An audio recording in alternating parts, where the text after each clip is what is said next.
Ang lihim ng duwende sa punso.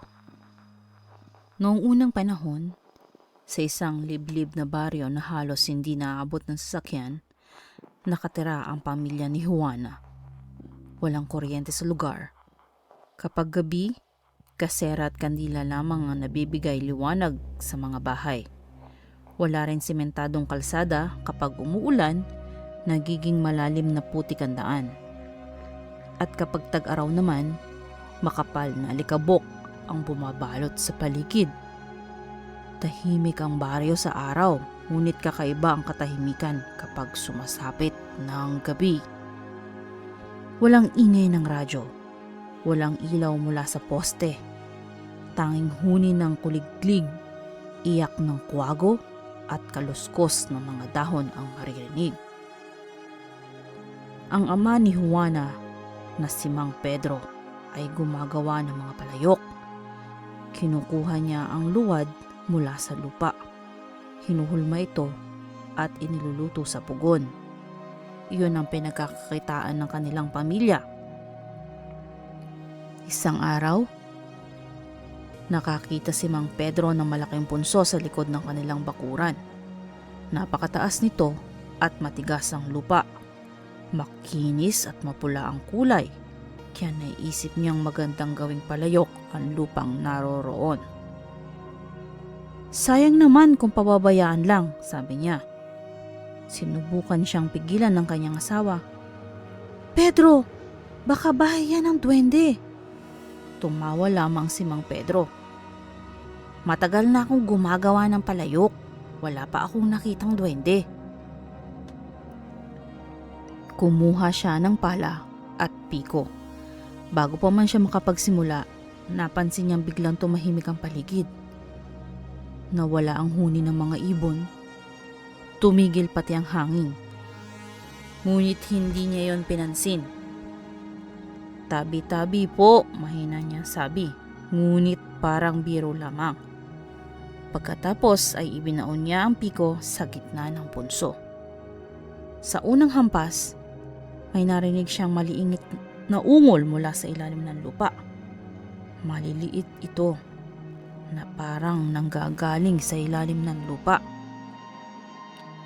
Huminto siya. Nakinig. Wala na siyang narinig, kaya ipinagpatuloy niya ang kanyang paghukay. Sa ikalawang hampas, may lumabas na maitim na usok mula sa siwang ng punso. Saglit lamang yun at agad ding nawala. Sa ikatlong hampas, may malamig na hangin na dumaan sa kanyang batok. Parang may bumulong sa tabi ng kanyang tainga. Babayaran mo to. Napalingon si Mang Pedro. Walang tao. Sa kabila ng lahat, winasak pa rin niya ang punso. Kinuha niya ang halos lahat ng lupa at ginawang mga palayok. Hindi niya alam na ang punso ay tahanan ng isang malupit na duwende na nagngangalang Kukoy. Maliit si Kukoy, ngunit hindi siya ordinaryong duwende. Maitim ang kanyang balat, mahaba ang kanyang mga daliri, at matatalim ang kanyang mga kuko. Ang kanyang mga mata ay pula na parang baga sa kalan. Matagal na siyang naninirahan sa punso. Marami na siyang tinakot na tao. Ang ilan ay nilagnat, ang iba ay nabaliw. May ilan ding hindi na nagising matapos silang managinip tungkol sa isang maliit na lalaking nakaupo sa kanilang dibdib. Nang masira ang kanyang tahanan, nangako si Kukoy na papahirapan niya ang buong pamilya ni Mang Pedro. Ngunit bago niya maisagawa ang kanyang paghiganti, nakita niya si Juana. 15 taong gulang si Juana, mahaba ang kanyang buhok, maamo mukha at palaging magalang sa matatanda. Kahit mahirap ang buhay, madalas siyang nakangiti. Isang gabi, habang nagigib siya ng tubig sa balon, nakita niya si Kukoy mula sa likod ng puno ng saging. Nang tumama ang liwanag ng buwan sa mukha ni Juana, tila may kung anong nabago sa puso ng duwende. Dahil nakita siya ni Kukoy. Sa halip na galit, kakaibang paghanga ang kanyang naramdaman. Hindi ko siya sasaktan, bulong ni Kukoy. Siya ay magiging akin. Makalipas ang ilang linggo, napilitang magtrabaho sa Maynila ang mga magulang ni Juana. Mahigit 100 kilometro ang layo nito sa kanilang baryo. Tuwing Lunes na madaling araw, umaalis sina Mang Pedro at Aling Rosa. Umuwi lamang sila tuwing Sabado. Dahil ayaw nilang maiwang mag-isa si Juana, pinagkatiwala nila sa kanilang kapitbahay na si Mang Ambo. Si Mang Ambo ay mahigit 60 taong gulang. Payat siya, kuba ng kaunti, ngunit matibay pa rin ang katawan. Tahimik siyang tao at bihirang matakot. "Ambo," sabi ni Mang Pedro, "ikaw na muna ang bahala kay Juana. Bantayan mo siya na parang sarili mong anak." "Oo," sagot ni Mang Ambo. "Walang masamang mangyayari sa kanya habang narito ako." Hindi nagustuhan ni Kukoy ang narinig niya. Gusto niyang maiwang mag-isa si Juana. Gusto niyang kausapin ito sa panaginip at akitin papunta sa gubat. Kaya simulan na niya natakutin si Mang Ambo. Nung unang gabi, natutulog si Mang Ambo sa isang banig malapit sa pintuan. Si Juana naman ay nasa gilid. Bandang hating gabi, nagising si Mang Ambo sa tunog ng maliliit na paa sa ilalim ng bahay. Tok, tok, tok. Parang may batang naglalakad sa sahig ng kawayan. Bumangon siya at kinuha ang kanyang itak. "Sino yan?" Walang sumagot. Sumilip siya sa bintana. Madilim ang bakuran. Tanging liwanag ng buwan ang tumatama sa mga puno. Biglang may tumawa sa ilalim ng bahay. Maliit at matinis ang tawa.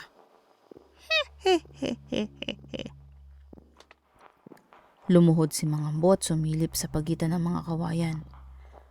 May nakita siyang 2 pulang mata. Mabilis nang gumapang ang nilalang at kinamot ang ilalim ng sahig. Napatras si Mang Ambo, ngunit hindi siya umalis. Binuksan niya ang pinto at sumigaw, "Lumabas ka! Hindi kita kinakatakutan."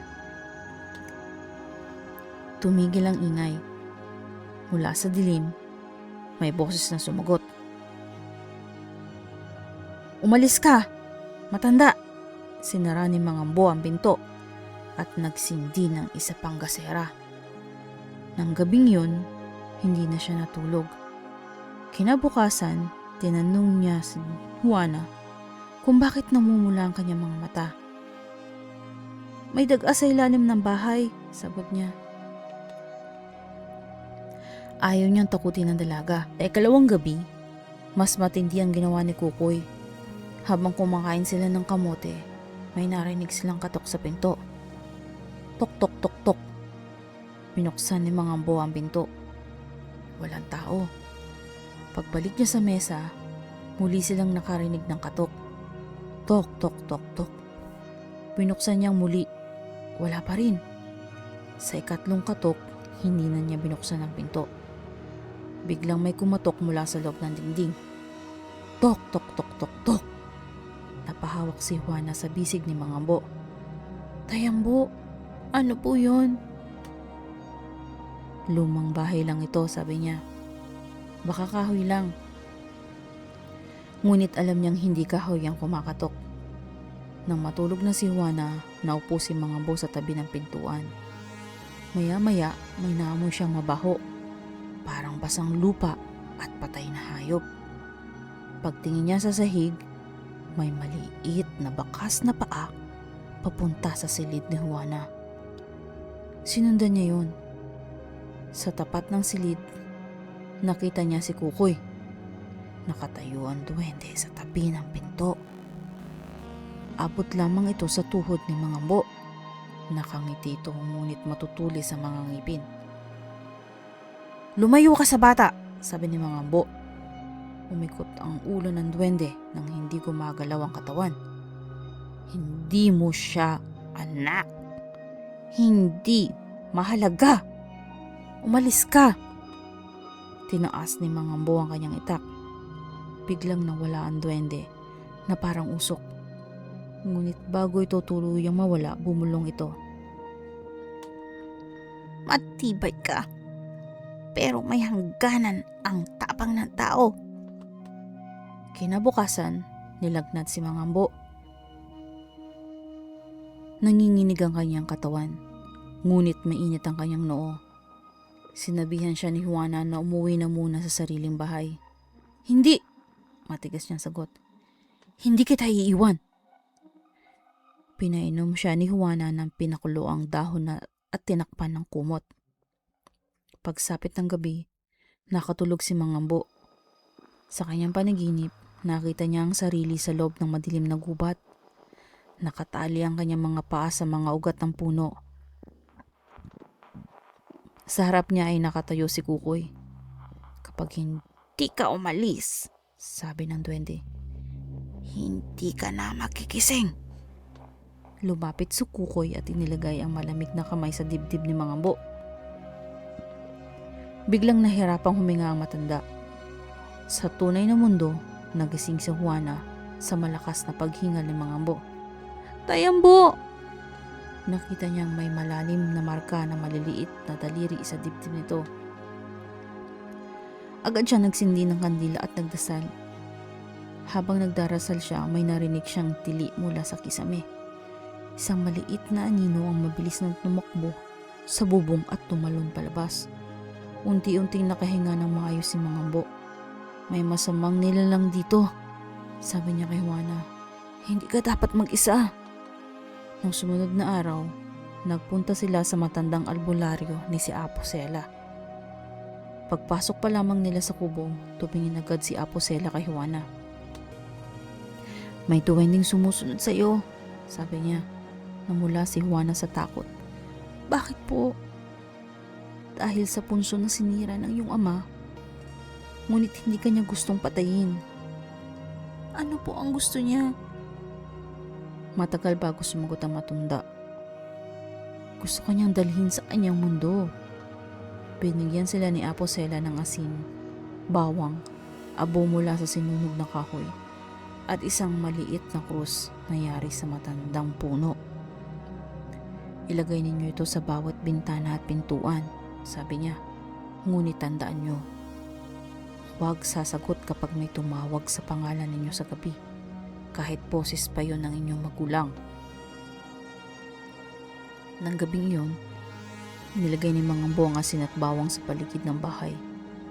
Tahimik ang lahat hanggang maghating gabi. Pagkatapos ay may narinig silang boses mula sa labas. "Juana!" Boses yun ng kanyang ina.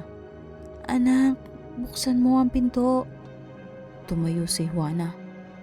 "Nanay?" Hinawakan siya ni Mangambo. "Huwag!" Muli nagsalita ang boses. "Juana, malamig dito. Buksan mo ako." Napaiyak si Juana. Tiyak siyang boses yun ng kanyang ina. Ngunit naaalala niya ang babala ni Pusela. Hindi siya sumagot. Biglang nagbago ang boses sa labas. Naging mababa, magaspang at galit. "Buksan mo ang pinto!" Umuga ang buong bahay. Kumalabog ang mga bintana. Namatay ang gasera. Ang kandila lamang ang natira. Mula sa dingding, lumitaw ang anino ni Kukoy. Lumaki ito ng lumaki hanggang umabot sa kisame. "Matanda!" sigaw ng duwende. "Lumayas ka!" Humarap si Mangambo sa anino. "Hindi ko iiwan ang batang ipinagkatiwala sa akin." Biglang bumukas ang pinto kahit nakasara ang kandado. Pumasok ang napakalamig na hangin. Sa gitna ng pintuan ay nakatayo si Kukoy. Mas nakakatakot na ang kanyang anyo. Puno ng sugat ang kanyang mukha. May lupa sa kanyang bibig. Ang kanyang mga mata ay parang naglalagablab na uling. Tumakbo siya patungo kay Mangambo. Itanaas ng matanda ang krus na bigay ni Apo Sela. Napahinto ang duwende. Nagsimula itong sumigaw. Ang tunog ay parang sabay-sabay na iyak ng maraming bata. Tinakpan ni Juana ang kanyang mga tenga. Juana, Sigaw ni Kukoy. sumama ka sa akin. Bibigyan kita ng ginto. Hindi ka na magugutom. Hindi ka na iiwan ng iyong mga magulang. Umiling si Juana. Hindi kita kilala. Ako ang magbabantay sa'yo. Hindi pagmamahal ang pananakot. Nagalit si Kukoy. Lumipad ang mga palayok sa paligid. Nabiyak ang mga yun sa sahig. Umikot ang mga puan. Namatay ang kandila. Sa dilim, naramdaman ni Juana ang isang malamig na kamay na mawak sa kanyang bukong-bukong. Hinila siya patungo sa pinto. Juana! Sigaw ni Mang Ambo. Kumapit ang dalaga sa paan ng mesa. Patuloy siyang hinihila ng duwende. Nakita ni Mang Ambo ang maliit na katawan ni Kukoy. Hinagisa niya ito ng asin. Sumigaw ang duwende. Umusok ang kanyang balat. Binitiwan nito si Juana. Mabilis na kinuha ng dalaga ang mangkok ng abo at ibinuhos sa pintuan. Nabuo ang isang maitim na guhit. Hindi makatawid si Kukoy. Tumayo siya sa labas ng bahay, nanginginig sa galit. Hindi pa ito tapos, sabi niya. Babalik ako kapag wala na ang matanda. Ngunit hindi natakot si Mangambo. Maaring matanda na ako, sagot niya. Pero hindi kita hahayaang kunin siya. Bago sumikat ang araw, naglaho si Kukoy. Kinabukasan, bumalik ang mga magulang ni Juana. Sinabi sa kanila ni Mangambo ang lahat. Sa unang pagkakataon, naniwala si Mang Pedro. Nagpunta siya sa lugar kung saan dating nakatayo ang punso. Lumuhod siya at humingi ng tawad. Naglagay siya ng pagkain, tabako at isang maliit na palayok bilang alay. Ngunit wala nang sumagot mula sa ilalim ng lupa. Mula noon, hindi na muling nagpakita si Kukoy sa harap ni Juana.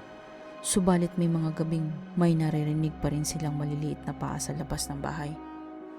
Tok, tok, tok.